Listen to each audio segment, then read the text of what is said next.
Okay, so the last video on kinetic molecular model. So not all molecules of substance move at the same speed. Some have different kinetic energy than the others. If some had a high enough energy, it would escape from the liquid. So imagine you had a room full of people.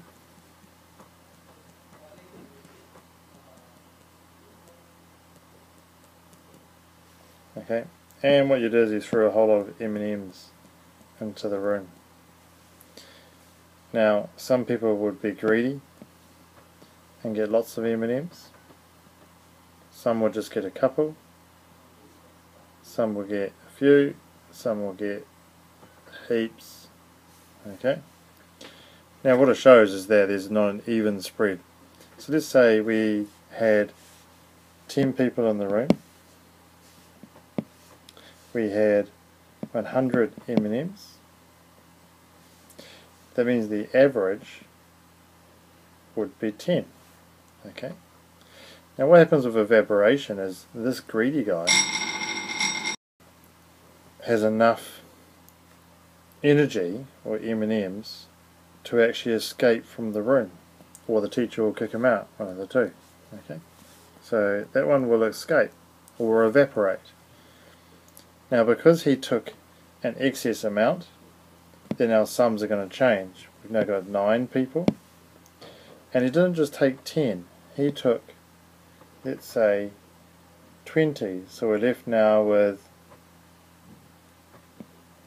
80 M&Ms in the room. Okay, so what's the average now? Around about 8.9. So the key thing here is there's not an even spread.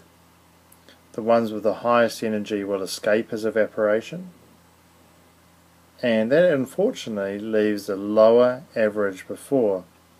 Now what is the average? The average is the heat or temperature of the system. Okay, so that's the temp. So the temperature will decrease.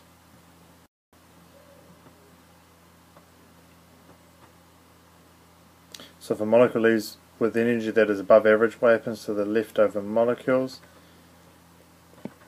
They have less energy on average, hence a lower temperature. How do we increase evaporation? Well, evaporation only happens at the surface.